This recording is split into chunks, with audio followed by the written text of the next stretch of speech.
The city of Thebes had seen war before, but never against a force with the power to wipe it from the map forever. When a false rumor spread that Alexander the Great had been killed in battle, Thebes saw an opportunity. The city rose in revolt, believing they were striking against a crumbling empire. Instead, they provoked one of the most brutal retaliations in ancient history, and when the dust settled, a message was burned into history: defy Macedon, and you will be destroyed. This is the story of Alexander the Great and the destruction of Thebes.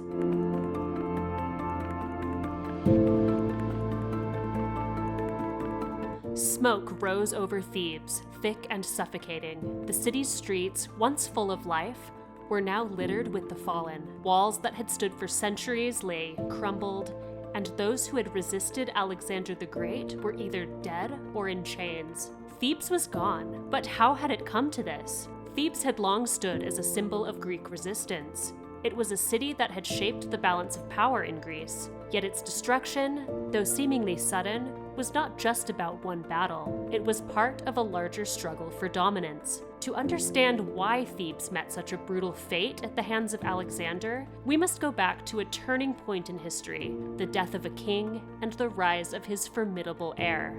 The assassination of Philip II left Macedon on unstable ground. His rule as king had extended Macedonian influence across Greece and the Balkans, but his sudden death gave many of his former vassals a chance to reclaim independence. City-states, tribes, and rival factions prepared to challenge Macedon's rule under Philip's son, Alexander III.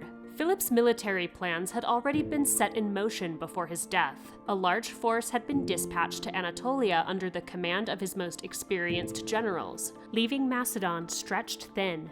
Sensing weakness, enemies to the north, Thracians and Illyrians, rose in rebellion, threatening the heart of the kingdom. The northern regions of Macedonia were not just crucial for defense, they were a key source of wealth and manpower for the growing empire. Alexander, still unproven as a leader, had no choice but to fill the void left by his father and act decisively. With a small force of 3,000 men, he rode south through Thessaly and Greece, forcing the city-states back into submission. Without even a battle, he reasserted control. Then he turned north to deal with the more immediate threat. The Balkan campaign was brutal, but Alexander crushed the uprisings one by one. His tactics were swift and ruthless. He burned settlements to the ground, cut off supply lines, and took no chances in leaving potential enemies behind him. At Pelium, he fought a difficult siege but ultimately forced the Illyrians into submission. His victories sent a clear message: Macedonian rule would not be easily overturned.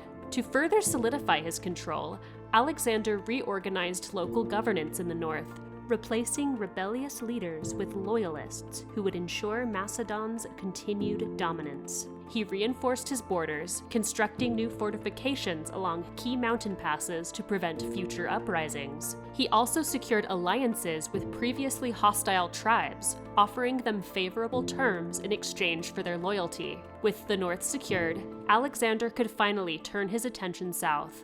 However, news of his victories was slow to reach the south. By the time word arrived in Thebes, it had been twisted into a different story, one that would set the city on a path to destruction. The Greeks were told that Alexander had been mortally wounded at Pelium, and with that, the spark of rebellion was lit. No one pushed for war against the Macedonians more than Demosthenes of Athens. He had spent years warning of the dangers posed by Philip and Alexander, dreaming of an Athenian-led Greece. With rumors of Alexander's death spreading, he saw an opportunity to act. He brought forward a man who swore he had seen Alexander fall at Pelium. Whether true or not, it was enough to persuade Athens to support Thebes. And they weren't alone. Darius III of Persia had no interest in seeing Alexander consolidate power.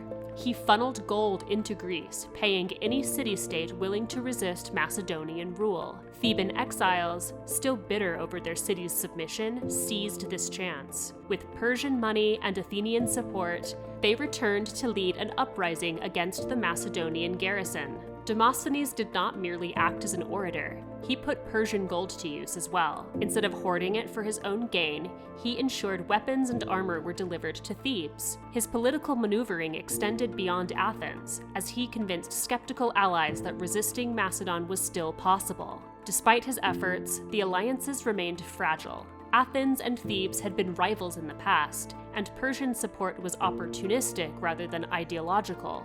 None of these factions truly trusted each other, but at this moment, their hatred of Macedon outweighed any lingering animosities. Behind the scenes, Macedonian spies had already caught wind of Persian involvement, and Alexander was well aware that he was facing not just a Greek rebellion, but a proxy war backed by the powerful Achaemenid Persian Empire. Thebes had been preparing for months, though it was a preparation built on uncertainty. As tensions grew, the city amassed weapons, reinforced its walls, and drilled its soldiers. The leaders of Thebes believed that if they could hold out long enough, other Greek city-states would rise in support. Thebes struck first, killing 2 Macedonian officers in the streets, but their biggest challenge lay ahead: the Macedonian garrison in the Cadmea, the city's central citadel. The Thebans laid siege, determined to starve them out. Elsewhere in Greece, city-states watched cautiously. Athens voted to send more weapons and supplies, but refused to commit troops. Sparta gathered its army, but remained stationed at the Isthmus of Corinth. Despite widespread resentment towards Macedon, no city was willing to make a full commitment to Thebes' cause. Thebes freed its own slaves and armed them, conscripting every man capable of holding a spear. Women and children worked to fortify the walls, reinforcing them with whatever materials they could find. The city prepared for a long siege, convinced that with enough time, support would come. But Thebes did not realize that Alexander and his army were already on the move. Alexander, of course, was very much alive, and when he learned of the revolt, he acted immediately. If Thebes succeeded, all of Greece could rise up against him.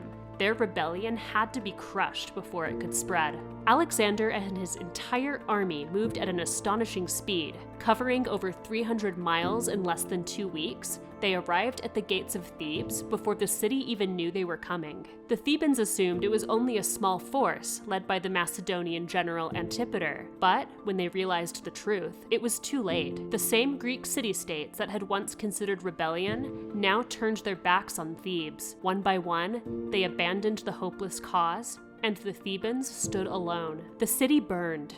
Screams echoed through the streets as Macedonian blades cut down anyone in their path. Those who tried to surrender were struck down where they stood. There was no mercy, and there was no escape. When the killing ended, the silence was almost as terrifying. Thebes had ceased to exist. An estimated 6,000 Thebans had been killed, and another 30,000, men, women, and children, were sold into slavery. Only priests, priestesses, and those with ties to the Macedonian royal family were spared. The walls of the city were torn down, its land distributed to Macedon's allies. Besides a handful of sacred temples, only 2 structures remained untouched: the Cadmea, the strategically important citadel at the center of Thebes, and the house of the poet Pindar. Everything else was destroyed. The ancient city that once stood as a rival to Athens and Sparta was now nothing but rubble and ash. Its people had no future in Greece, and its enemies, once so eager to challenge Macedon, now understood the